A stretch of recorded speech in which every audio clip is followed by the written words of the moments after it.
Hoje vamos falar de psicanálise e suicídio. Eu vou receber Dr. Roosevelt Cassorla, uma grande autoridade no assunto. Seja bem-vindo, vamos entrando. Vivi, bem-vinda. Fernanda, um abraço, Nanda. Luísa, estamos aqui hoje para falar de um tema muito importante, cujo manejo é bastante delicado na clínica. Antígona, bem-vinda. Eu vou receber o Dr. Roosevelt Cassorla, que já está entrando na live para a gente discutir esse tema tão complexo, profundo e delicado. Olá, psicanalista, uma página bem bacana. Jussara, bem-vinda. Jussara está no grupo de estudo da quinta-feira. Davi, Vanja, Camila, Elô, Ana, Adriana, sejam muito bem-vindos. Maria José. Ah, o professor Cassorla chegou, então podemos começar, né? Muito bom. Eu vou enviar o convite para o senhor e aí começamos. Oi, Elô, um abraço. Bianca, querida. Doutor Cassorla, Olá, Ana Silvia, boa tarde. boa tarde, muito obrigada mais uma vez, né? De forma muito simpática e generosa, o senhor contribuindo com tantos que estão aqui conectados. Eu vou colocar aqui o meu fone para não dar eco para o pessoal. Pronto. O senhor me escuta bem? Sim. E você, me escuta bem? Perfeitamente. Tá ótimo. Pois é, eu vou reforçar o agradecimento. Tenho certeza que eu posso falar em nome de todos que estão aqui ao vivo e tantos outros que assistirão depois, porque a live fica salva, tanto aqui como no YouTube. O senhor é a maior referência, eu digo isso sem nenhum medo de errar, é a maior referência no suicídio, no âmbito da psicanálise no Brasil e provavelmente no mundo, né? Não à toa recebeu um prêmio importantíssimo em 2007, conferido por outros psicanalistas não só do Brasil, não que os nossos não sejam importantes e valiosos, claro que são. E eu vou, então, emendar nesse agradecimento uma apresentação do senhor. Dr. Roosevelt Cassorla é psicanalista, é analista de data aqui da Sociedade Psicanalítica de São Paulo, também é do Grupo de Estudos Psicanalíticos de Campinas, é professor titular do Departamento de Psicologia Médica e de Psiquiatria da Unicamp. Eu adorei essa denominação, psicologia médica. Tem várias publicações, tanto artigos científicos como livros. Entre os seus livros, em função do tema, eu destaco o livro chamado Suicídios, Fatores Inconscientes e Aspectos Socioculturais. Tenho uma experiência vastíssima, né, na clínica com pessoas às voltas com esse intenso sofrimento em torno da ideação suicida. Tá bom, Ana Silvia, é um prazer estar com vocês. Que eu puder, vamos ver se eu posso ajudar a pensar um pouco o tema, que é um tema muito difícil, complexo, infinitas variáveis. Sim. Não é possível reduzir isso a alguns fatores, né? E como vocês sabem, né, os que trabalhamos na área de saúde mental, cada pessoa é diferente. Não existem duas pessoas iguais. Então, os fatores que eventualmente nós podemos conversar aqui, que possa surgir aqui, eles vão se comportar de uma forma peculiar em cada indivíduo, em cada momento da sua vida. Sim. Então, nós vamos evitar generalizações, não? Exatamente. E o senhor começou falando, na primeira frase, eu já pensei uma palavra interessante. Inclusive, já vi isso nos seus textos, né? Na psicanálise como um todo, a importância do pensar. Como que se dá isso na pessoa que está em intenso sofrimento? Ela se distancia dessa possibilidade?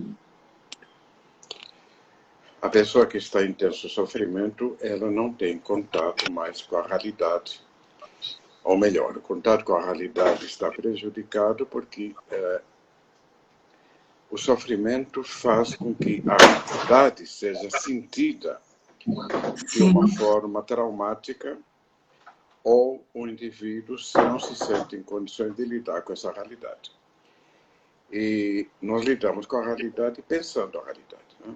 Pensando, entrando em contato com ela, observando, vendo como é que ela funciona, vendo como é que ela nos atinge, eventualmente tentando transformá-la, que é o que nós estamos fazendo aqui, né? Nós estamos pensando um tema, que é o tema do suicídio, vamos tomando distância do fenômeno, observando, sentindo, pensando junto com vocês. Isso é pensamento. Quando a nossa sim. mente está funcionando mal, a gente poderia usar o modelo do trauma. Quando a nossa mente está traumatizada, e esse trauma tanto pode vir de fora, da realidade externa, como ela pode vir da realidade interna, a nossa mente, ao não conseguir pensar, ela sofre. E ela sofre porque não consegue pensar. Então é um círculo vicioso. Não? E ao não conseguir pensar, esse sofrimento se torna avassalador, a pessoa não consegue pensar o sofrimento, não consegue tomar distância do sofrimento, não consegue dar sentido ao sofrimento. Né? A gente usa termos como simbolizar, representar. Né? E nesse momento, o sofrimento se torna tão grande, né, que o indivíduo passa a usar uma série de mecanismos que podem redundar em problemas emocionais, doenças mentais, fugas as mais variadas, e entre elas o desaparecimento, a morte. Não? Fugas pode ser álcool, pode ser drogas, pode ser a psicose, pode ser as várias compulsões, pode ser atos antissociais, pode ser doenças somáticas. Né? Existe uma série de mecanismos pelos quais a nossa mente manifesta seu sofrimento que não pode ser pensado, não pode ser simbolizado. Quando esse sofrimento se torna insuportável, e essas várias maneiras que mantêm a pessoa viva, ainda que sofrendo, não dão conta, o indivíduo passa pela mente a possibilidade dele escapar do sofrimento, eliminando os órgãos que fazem com que ele entre em contato com o sofrimento. Eliminando Com a a dor. realidade, né? Onde é que você sente a dor? Você sente no corpo? Então elimine o corpo. Você sente a dor na mente? Então elimine a mente. Se você sentisse a dor nos olhos, fique seco.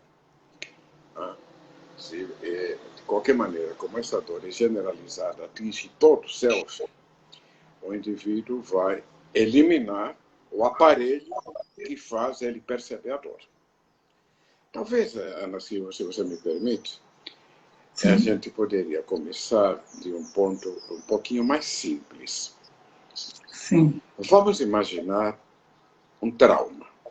E o modelo bom é uma pessoa torturada. Vamos imaginar uma pessoa que é torturada. Ela é torturada porque ela é preso político, por exemplo. Não? Vai ser torturado para obter-se informações. Ou ele é torturado por um grupo sádico, por um grupo criminoso, ou ele pode ser torturado na própria família. Não? Existem famílias torturadoras. Mas vamos pegar o exemplo típico, que é do preso político que está sendo torturado. E o sofrimento vem de fora. A tortura ela é feita no corpo, é feita na mente, e essa pessoa ela vai tentando mecanismos para sobreviver que podem ser os mais variados, né? Mas ele não vai conseguindo suportar esse sofrimento. Nesse momento, vem a ideia de que se ele deixar de existir, o sofrimento passa. É bem que se deixa de existir. Na verdade, como nós vamos ver daqui a pouco, o suicida não quer morrer. Ninguém sabe que é a morte. Não? O suicida, ele quer fugir do sofrimento. E ele faz qualquer negócio para fugir do sofrimento. Imagine, por exemplo, uma pessoa, no World Trade Center, o exemplo é típico, né? A pessoa está lá no 100º andar e o fogo está atacando. Né? E ele não quer morrer queimado, porque a dor é muito grande. Ele se atira. Sim. Ele se atira e vai morrer. Né? Então, é um suicídio em que ele tenta se livrar do sofrimento, ainda que ele morra. Então, como a gente já viu nos grandes incêndios, aqui na TV mostrou, o Joelma e tal, e no World Trade Center também, né? Algumas pessoas pulando, e a sociedade fica como, né? Então, essa é uma metáfora, um modelo, né? Então, quando a nossa mente está se queimando, ou quando não estamos suportando o sofrimento, nós podemos tentar eliminar o sofrimento, eliminando o aparelho que nos faz sentir sofrimento, eliminando a sensibilidade, eliminando a percepção. Então, esse é o trauma que vem de fora. Mas o trauma pode vir de dentro também. Né?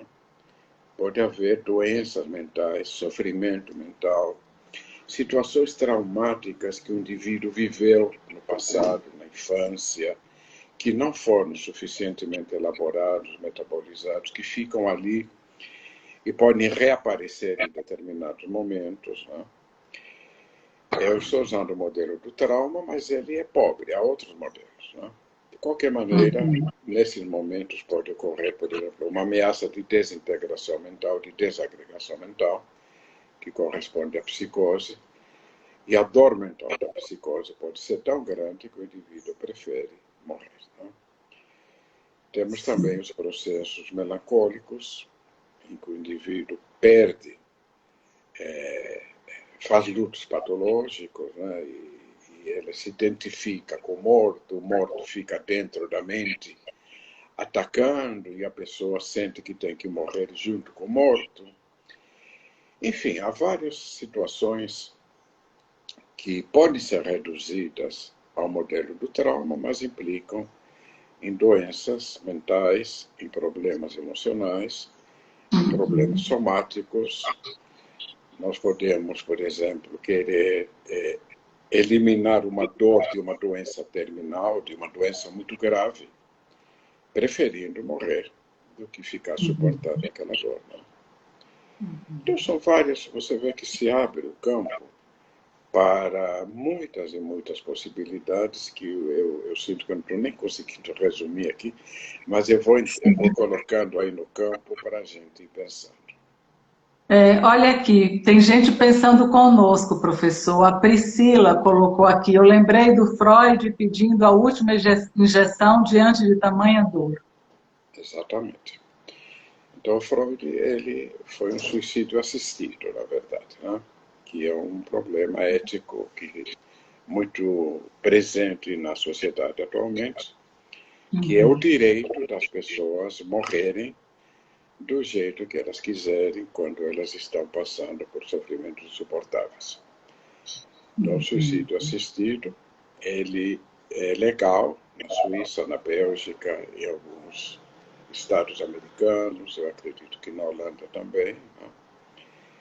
E é claro que antes disso a pessoa passa por exames médicos, por juntas médicas, e é interessante porque até alguns anos atrás o suicídio assistido era permitido apenas para doenças somáticas, né?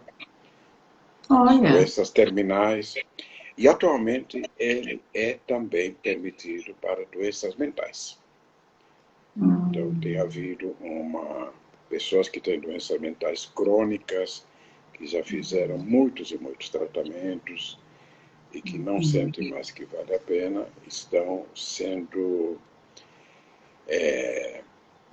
está se permitindo, né, pelos vários governos esse tipo de morte. Eu conheço um trabalho em particular da Bélgica, que em 2 anos aumentou 38%, 40% o número de autorizações.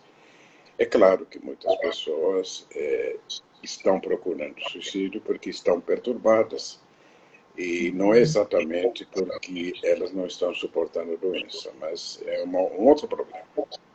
Então, que não consegue uma ver, coisa, né, uma saída para esse enredamento. Então, temos que tomar muito cuidado. De qualquer maneira, a lembrança do Freud, ele avisou ao seu médico, o Dr. Schur, né, que quando o médico percebesse que a dor dele estava insuportável, ele autorizava, não, ele pedia, né, para que o médico lhe desse alguma droga que lhe tirasse a dor e, evidentemente, ele morresse também. Mas eu queria ficar um pouco mais naquela frase que eu falei, que o suicida não quer morrer. Eu acho que isso é importante, porque nós não sabemos o que é a morte. Nós não temos representação sobre a morte. Se nós começarmos a pensar o que seria a morte, o que seria nos deixarmos de existir, nós não suportamos. Nenhum de nós consegue imaginar que vai deixar de existir. A ansiedade é tão grande que nós desviamos para um outro assunto. A não ser que todas as sociedades e todas as culturas desenvolvem um sistema de crenças, né, que de alguma forma permitem que nós possamos aceitar a morte de uma forma mais tranquila. E essa é a base de todas as religiões. Né? As religiões, as crenças, todas as crenças são constituídas basicamente em mecanismos de preparação para a morte. Inclusive, muitas religiões, ou quase todas, elas nos dizem, nos dão preceitos que nós temos que seguir para que no outro mundo nós tenhamos uma outra vida digna. Não? Em todas as culturas, principalmente nas primitivas não, nas antigas, né? Primitiva é uma palavra ruim, nas antigas, a crença numa vida pós-morte se descobre facilmente. O auge disso foi no Egito. No Egito Antigo, nós temos as pirâmides, né? E vocês, talvez no Egito Antigo é que se sabe mais, né? É que foram descobertos mais documentos. Então se sabe, né, que os egípcios, eles tinham uma série de preceitos que eles tinham que cumprir, e havia uma série de rituais que teriam que ser feitos antes da morte, preparando o indivíduo para a morte, e havia o livro que eles tinham que seguir e as várias etapas que iriam ocorrer após a morte. Então eles iam levar suas armas, iam levar seus elementos, as orações e tudo mais. E uma curiosidade apenas, né? Esses rituais muito complicados que eram feitos para as pessoas antes da morte, para que elas fossem se encontrar com os deuses deles, era reservado aos nobres e aos ricos. Então, existem histórias de revoltas no Egito, em que as pessoas de classe média, ou classe que não tinham esse direito, elas se revoltaram porque elas queriam também ter isso. Roubaram alguns reis, algumas coisas assim. Então, há muitas histórias, há muitos elementos, né, que mostram como a morte, de alguma forma, influencia os vivos. Aliás, o que não é nenhuma surpresa, né? Porque os mortos estão dentro de nós e, de alguma forma, eles nos dirigem.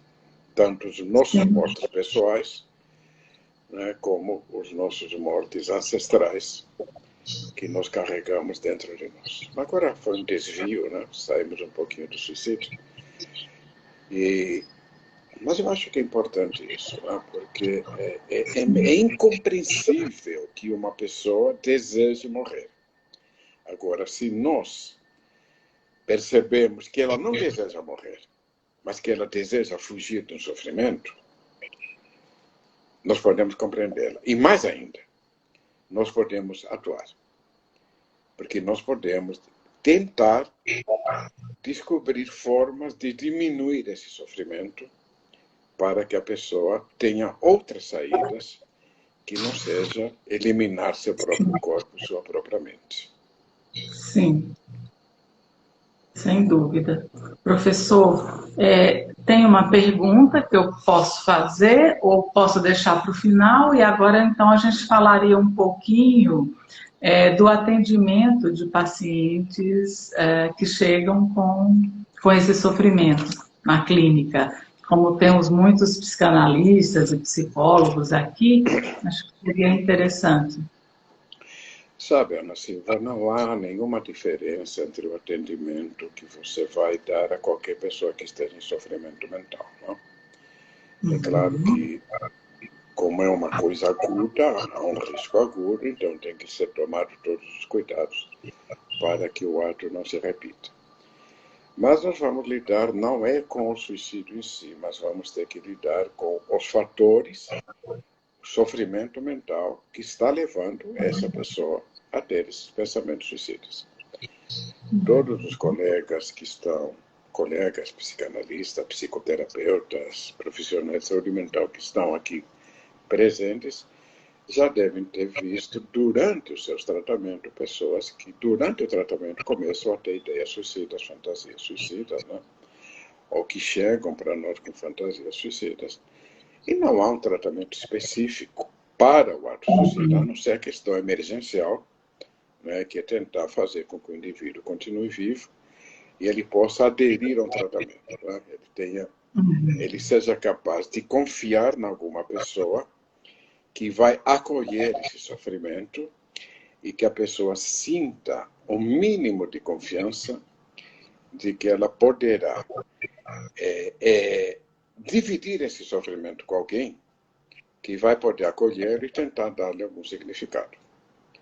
Então, nós vamos ter os mais variados tipos de tratamentos, que podem ser desde terapias cognitivas, até a terapia psicanalítica, terapias medicamentosas, eventualmente internações hospitalares, quando o risco for muito agudo, for muito grande, né? Equipes de saúde acompanhando o paciente. Então, aí nós chegamos naquele momento em que cada caso é um caso, cada situação é uma situação. De qualquer maneira, como nós estamos no meio dos psicanalistas, é óbvio que o indivíduo que está pensando em suicídio, que tentou suicídio, seja lá qual for o motivo, ele está pedindo ajuda, se ele sobreviveu, se nós tivermos a sorte dele ter sobrevivido. Essa é a pergunta que acabou, desculpe, é a pergunta que acabou de chegar, o senhor já está respondendo, já estamos falando sobre, melhor dizendo. As fantasias que o suicida tem são as mais variadas, né? Busca de uma outra vida, agredir o ambiente, punir-se, encontrar os mortos, uma série de coisas que não sei se nós vamos ter tempo de discutir aqui. Mas entre essas todas as fantasias, temos uma que é mais importante para nós, é o pedido de ajuda. Tá? O pedido de ajuda. Então, ainda que a pessoa até recuse ajuda, que às vezes a pessoa não quer, mas em uma parte da mente ela está procurando ajuda. Então, existe isso, existe um livro famoso, né, do Faber-Schneiderman, clássico, da suicidologia, que se chama To Cry for Help, pedir de ajuda, o grito de ajuda. Né?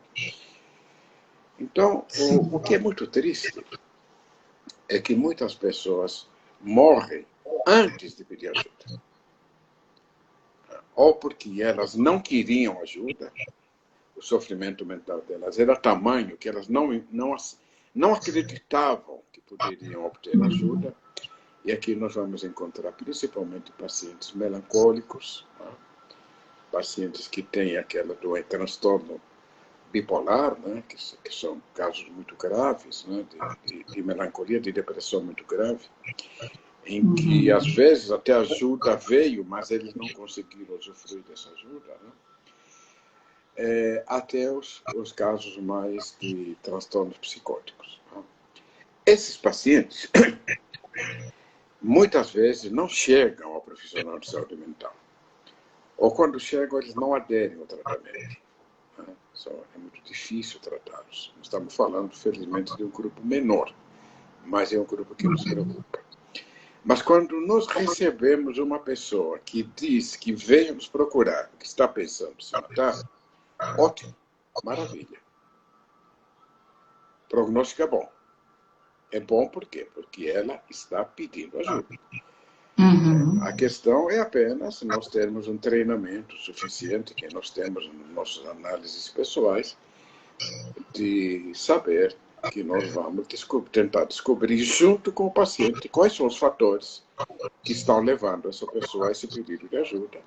E aí nós vamos começar um tratamento psicoterápico, psicanalítico, e, evidentemente, se nós sentimos que há um perigo que nós, como psicanalistas, não vamos ser capazes de conter, nós vamos pedir ajuda de outros colegas, né? Geralmente o psiquiatra treinado, né?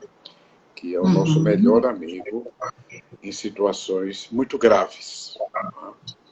Né? E, claro, existem profissionais que também fazem psiquiatria e fazem psicoterapia também, né?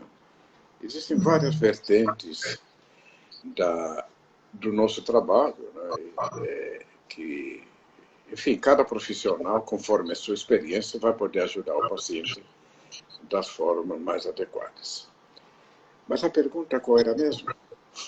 Não, era essa, né, como que é o manejo clínico, falar um pouco sobre o manejo clínico. Agora tem uma outra... Então nós vamos ter o manejo clínico do psicótico, do traumatizado, do politraumatizado, que geralmente se apresenta como um paciente limítrofe, né, entre a psicose e a neurose, que tem comportamentos impulsivos, que tem vazios terríveis. Pacientes limítrofes, que alguns chamam de borderline. Eu não gosto de chamar pacientes borderline, eu gosto de dizer que existem configurações borderline dentro da mente dessa pessoa. Né? Configurações politraumatizadas que impediram essa pessoa de simbolizar, e essas áreas de vazio trazem um sofrimento muito grande. Aliás, um parênteses, né? Talvez o parênteses seja bom, porque esses pacientes são os que mais nos procuram. Os pacientes melancólicos e psicóticos, em geral, vão para o psiquiatra, e depois o psiquiatra nos manda melhorados. Os pacientes com configurações borderline, eles comumente chegam a nós, e nós os enviamos ao psiquiatra, mas às vezes nem é necessário. Então, esses pacientes, para preencherem seu vazio, eles, com muita frequência, no desespero, eles praticam atos impulsivos. Uso de álcool, uso de drogas, envolve-se em situações complicadas com as outras pessoas, porque elas estão sempre cobrando das outras pessoas alguma coisa para preencher seu vazio. E esse vazio não é preenchível concretamente. São pessoas que têm muita dificuldade de se separarem do objeto, que tentam controlar. É um sofrimento terrível, né? Para a pessoa e muitas vezes para as pessoas que convivem com elas. Ao mesmo tempo se drogam e estão constantemente com ameaças de tentativa de suicídio. Se cortam, né? Os cortes são maneiras também de se sentirem vivos. Outras vezes entram em quadros anoréticos. É um conjunto de sintomas que os psicanalistas e os psiquiatras conhecem, que correspondem às configurações borderline. Não? Então, esses pacientes, eles são tratados pela psicanálise. A psicanálise, ela não pode ser a psicanálise clássica. É uma psicanálise modificada. Nós temos um autor que estudou muito isso, que é o Otto Gerber, que é o norte-americano, né, que tem vários livros sobre isso, e outros psicanalistas também. Então, nós vamos fazer uma mistura de psicanálise clássica com apoio, com equipes, com proteção e assim por diante. Então, são pacientes que demandam equipes de saúde e demandam um preparo mais intensivo do profissional de saúde. Então, Sim. é apenas isso. Quando o paciente é neurótico, as coisas são mais fáceis, né? Quando se tratam de situações pontuais, né? Traumas que estão ocorrendo agora, se nós podemos eliminar a origem do trauma, né? Vamos imaginar, por exemplo, uma mulher que constantemente é abusada, é violentada por seu marido ou pela sua família, ou uma criança, melhor ainda, né? Uma criança ou adolescente que é abusado, que é maltratado, e ele não aguenta mais. Então, o pedido de ajuda é esse. Então, nós, e com toda a sociedade, vamos tentar descobrir um jeito de afastar os agentes patógenos. É claro que a coisa fica mais complicada quando os agentes patógenos fazem parte da sociedade como um todo. O desrespeito, desumanização, a torturas cotidianas do dia a dia, a miséria, tudo isso. Mas nós temos muitas outras maneiras de lidar com isso, e nós somente vamos pensar em alguma coisa de autodestrutiva se nós tivermos uma predisposição traumática já anterior. Né? Então, não é que as pessoas suportam, né? Nós vemos aqui, nós suportamos coisas terríveis e nós não pensamos em nos matar. Nós só vamos pensar nisso se nós tivermos uma predisposição que corresponde a traumas anteriores e a outros fatores culturais, por exemplo, e assim por diante. Isso que eu estava pensando aqui, exatamente nessa direção, seria equivocado falar que, de qualquer modo, os traumas primitivos, eles são determinantes para a tentativa ou a ideação suicida? Não, os traumas primitivos, todos nós temos traumas primitivos. Né? Os traumas primitivos que não puderam ser elaborados adequadamente, eles vão continuar dentro da nossa mente e vão provocar os mais variados tipos de sofrimento emocional e físico. Quando esse sofrimento se juntar a uma situação em que não há solução e a pessoa tem uma predisposição a utilizar mecanismos ligados à desistência, né? Pulsão de morte, por exemplo, aí o risco de suicídio vai aumentar. Então, traumas primitivos todos nós temos, e os traumas primitivos não resolvidos vão nos levar a uma série de patologias ou caracterologias, né? Que não necessariamente vão culminar no suicídio. Talvez, Ana Silva, só para deixar bem claro, não existem determinantes nem causas de suicídio.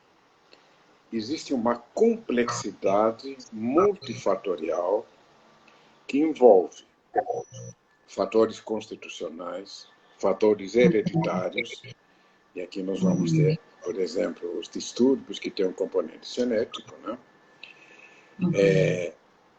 Traumas primitivos, né? Fatores ambientais e fatores culturais. Por exemplo, você pode ter determinados traumas iguaizinhos aqui no Brasil e no Japão. É claro, não existem traumas iguaizinhos, mas é uma brincadeira. A chance de você utilizar atos autodestrutivos no Japão é muito maior, porque há uma cultura da autodestruição, entende? Que nós não temos. Então, existem países, culturas, em que o suicídio já faz parte, talvez, transgeracional do comportamento. Esse tipo de fuga é mais comum, não? Nos países protestantes é mais comum, escandinavos. Atualmente, no Brasil, por exemplo, quais são os estados que têm maiores índices de suicídio? O que você acha, Silvia? Olha, eu não sei quais são, mas eu acho que não é no Nordeste. Com certeza. É Santa Catarina e Rio Grande do Sul, que tem, e talvez Paraná, que tem imigração da Europa Central. Não? Imigração da Europa Central. No Nordeste, vamos deixar o suicídio de lado, o suicídio concreto, o suicídio objetivo, e vamos fazer uma pequena digressão pelos fatores mortíferos da nossa sociedade. Sim. A nossa sociedade pode ser considerada suicida. Não? Então, quando você vive uma seca no Nordeste, em que não há nenhuma instância governamental da sociedade que vai suprir aquilo, que vai prevenir aquilo, ou quando há uma epidemia, né, que pode ser inclusive a que nós estamos vivendo, mas não há um sistema da sociedade que proteja as pessoas, elas podem atingir um grau de sofrimento insuportável. Né? Os nordestinos, eles migraram, né? Migram. É uma saída. Mas você sabe que as migrações também provocam traumas. Né? É muito difícil você se adaptar num novo lugar, deixar seu meio. Então, nós vamos encontrar, evidentemente, entre migrantes e entre pessoas que ainda estão meio perdidas numa sociedade, que não tem coesão social, nós vamos ter uma propensão maior de problemas emocionais e, eventualmente, de suicídio. Nós temos os trabalhos clássicos do Émile Durkheim, que é um sociólogo, que ele foi o primeiro que escreveu um livro sobre suicídio, que se chama O Suicídio, é clássico. Sim. E ele descreveu 3 tipos de suicídio que nós podemos usar até hoje. O suicídio altruísta, que é aquele indivíduo que se mata em nome da sociedade. Os judeus de Massada, por exemplo. Eles se mataram para não abjurar sua fé. Os bonzos budistas, que se queimaram protestando contra a guerra do Vietnã. Os terroristas islâmicos. É altruísta. Os terroristas islâmicos é altruísta, porque eles querem salvar o mundo de nós, que somos infiéis imorais. Né? Então, eles querem fazer o mundo melhor, mas o mundo melhor do jeito dele. Então, os terroristas islâmicos cometem suicídio altruísta segundo a sociedade deles. Né? Segundo nossa sociedade, eles são os assassinos. Então, você veja como os kamikazes japoneses, né? Os kamikazes japoneses que jogavam seu avião morrendo nos navios americanos. Né? Sim. São suicídios heróicos. É suicídio altruísta. O suicídio egoísta, para Durkheim, é a maioria dos suicídios, em que o indivíduo ele está pensando em tirar o sofrimento dele, ele não está preocupado muito com as repercussões disso, ainda que haja um pouco disso. Mas o que eu gosto mais é do que ele chama suicídio anômico. O suicídio anômico ocorre quando o indivíduo se sente perdido na sociedade, perdeu os referenciais, as normas estão confusas, não há figuras de identificação. É muito parecido ao que nós vivemos hoje, principalmente entre os adolescentes. E os adolescentes sofridos e traumatizados estão adictos a drogas ou adictos à internet. Né? A adicção atual mais comum é a internet. Né? A pessoa não consegue, ela não tem mais vida própria. A vida dela é o que ela vê na internet, ou vê na televisão. Enfim, eu queria falar um pouquinho do suicídio anômico e só emendando mais uma coisa, você me interrompe, por favor, senão eu não paro. É o que acontece nos suicídios entre as tribos indígenas. O número de suicídios, as taxas de suicídio entre tribos indígenas e entre aqueles, como é que se chama? Aquelas etnias originárias, aborígenes da Austrália. Da Austrália. Os índices de suicídio entre os aborígenes da Austrália são coisas fantásticas, 20, 30 vezes maiores. E entre os nossos índios também. Nós conhecemos muito bem os suicídios entre os Guarani Kaiowás de Dourados. De vez em quando sai no jornal alguma coisa e o estudo, eu tive a oportunidade de entrar em contato com esses índios, não diretamente, mas esses índios, eles vivem exatamente como uma sociedade anômica. Eles perderam seus referenciais religiosos. Eles perderam suas terras. Eles são invadidos por religiões estranhas, católicas e evangélicas, principalmente. Que vocês sabem que essas religiões, elas provocam muito sentimento de culpa. O sentimento de culpa em uma pessoa que nasceu nessa religião, ela consegue administrar. Mas no indígena que vem de uma outra cultura, ele não consegue administrar. Mas, em geral, eles ficam perdidos. Álcool, drogas, miséria, falta de alimentação, evidentemente, não tem trabalho, as mulheres se prostituem, mendicância, índice de suicídio alarmantes. Já há 30 anos que eles vivem, que eles se matam e ninguém faz nada. Ainda que nós saibamos que existem alguns heróis da antiga FUNAI que tentavam fazer algumas coisas. Eu tive contato com esses índios através de psicólogos e antropólogos da FUNAI. Pessoas muito dedicadas, muito sacrificadas, mas elas não tinham condições de dar apoio com tantos fatores envolvidos. Atualmente parece que todas essas instâncias estão também sendo dissolvidas. Então também são outros fatores que vão aumentar o sofrimento das pessoas. Sim. Quer dizer, de uma certa forma, essas ações que eles sofrem é como se fosse uma tentativa de retirar a identidade, se isso fosse possível, né? De descaracterizar a identidade deles. Não acho que houve uma tentativa de fazer isso. Simplesmente a civilização, entre aspas, chegou lá, né? Tiraram as terras, plantaram, construíram cidades. O que não houve é alguma preocupação em integrar essas pessoas à sociedade, ou deixá-las em reservas onde elas pudessem.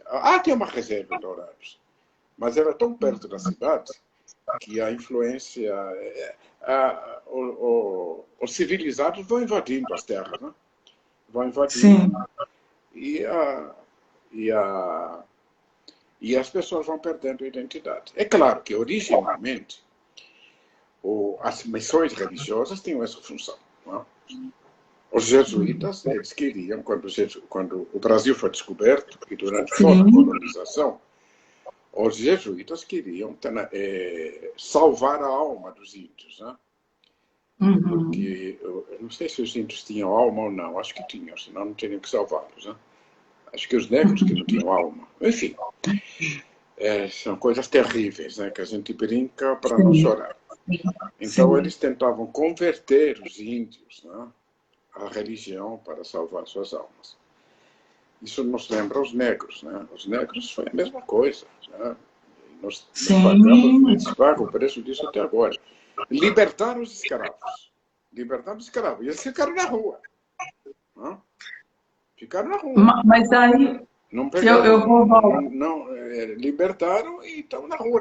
E os descendentes, coitados, estão ainda, né, pagando o preço de gerações em que, além de ficarem na rua, existe um racismo estrutural, né, que considera que todas as pessoas que não correspondem a um determinado estereótipo, índios, negros, são inferiores.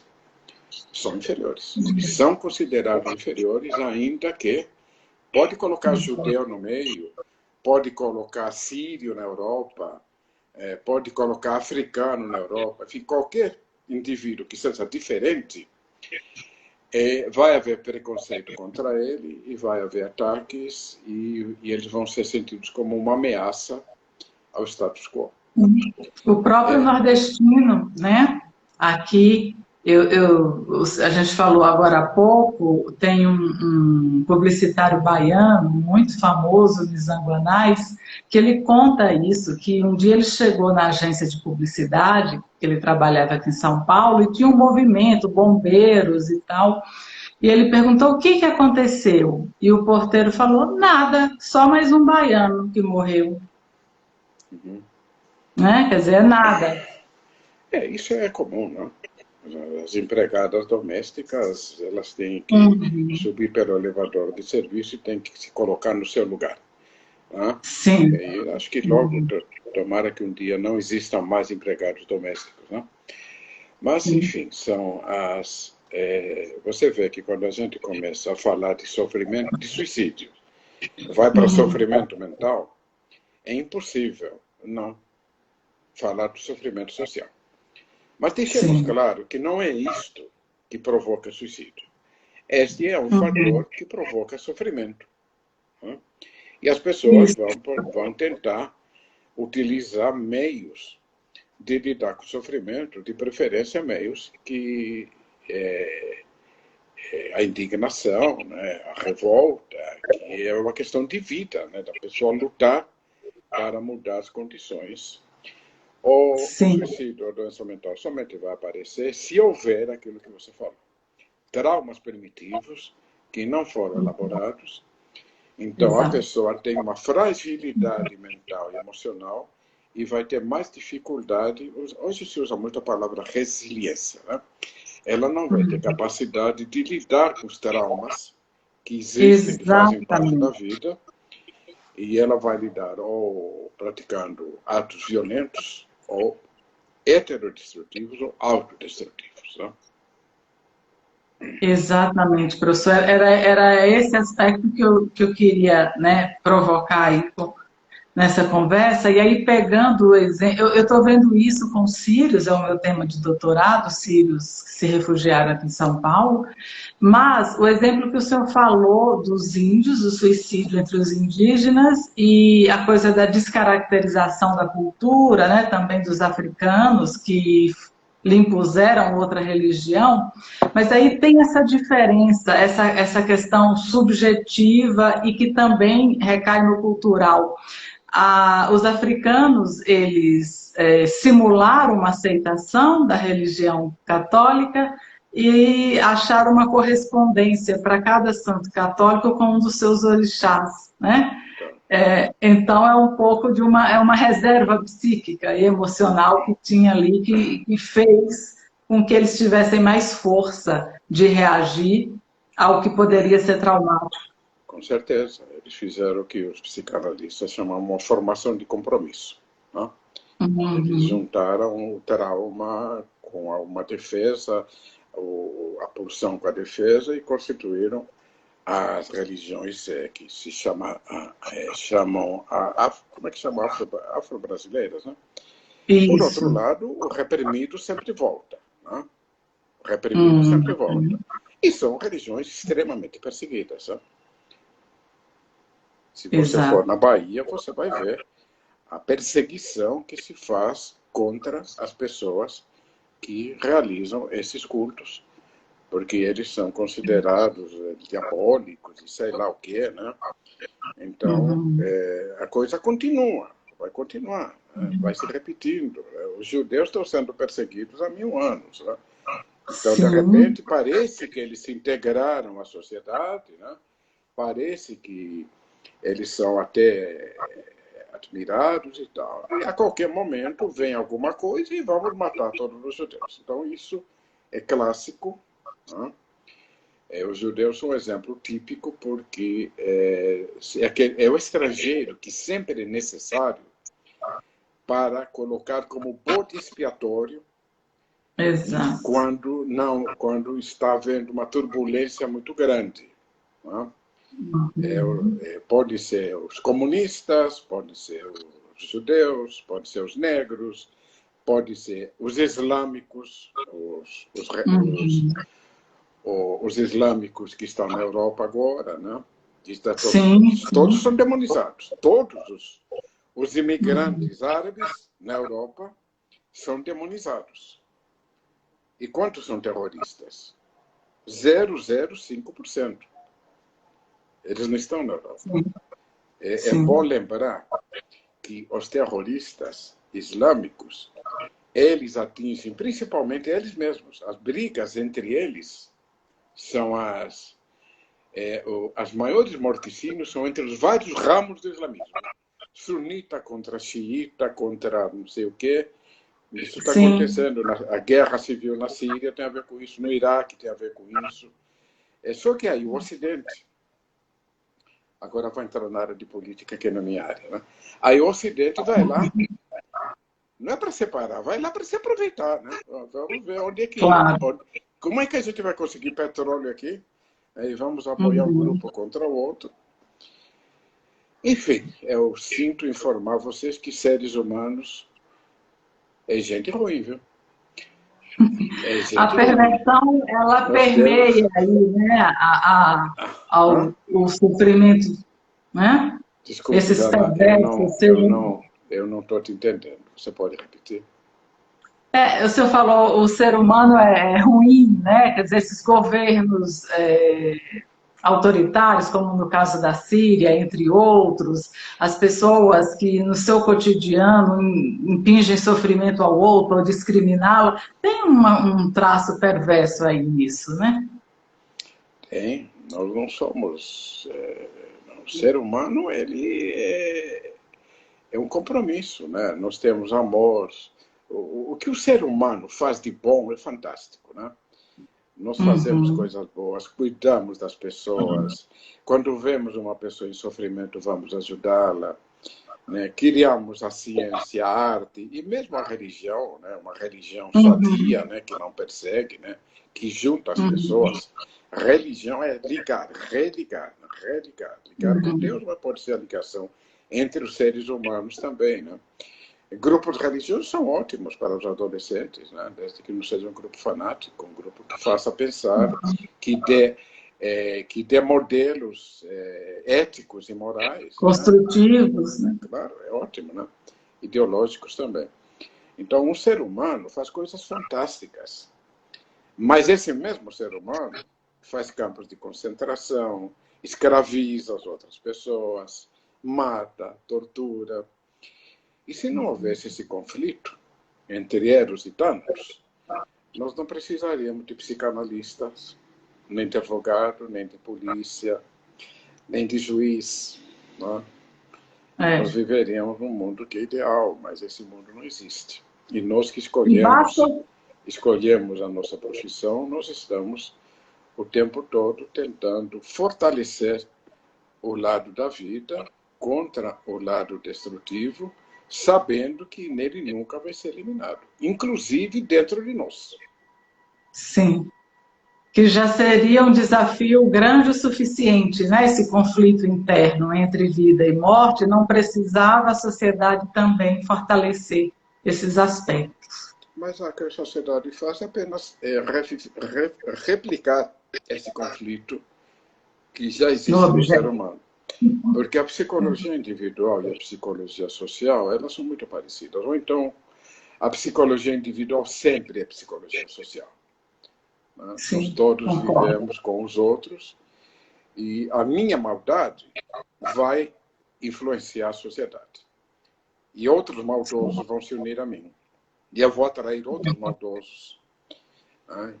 E se eu não for maldoso, se eu for criativo e estiver lutando contra a maldade, eu vou também juntar pessoas a mim. Né? Enfim, Sim. Maldade e bondade existem em todos nós e nós temos que conhecê-la, estudá-la e tentar descobrir como é que ela funciona. Exatamente.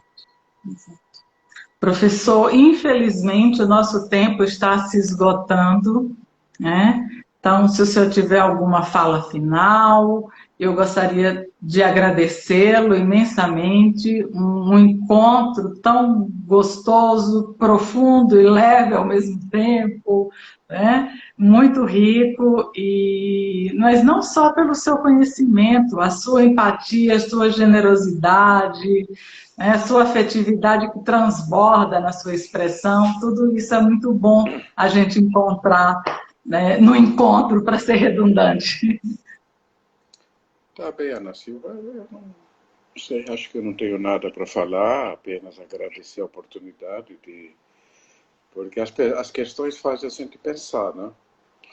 E Exato. pensar é muito gostoso, né? Porque quando, não sei se vocês já repararam, quando uma ideia atrai outra ideia, atrai outra, a nossa capacidade de pensar vai se ampliando e a gente se sente vivo.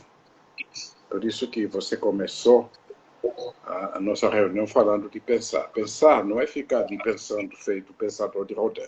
Não é isso. Pensar é você ser capaz de pensar e sentir, porque o sentir faz parte do pensar, e fazer com que isso vai se ampliando, em que a gente vai...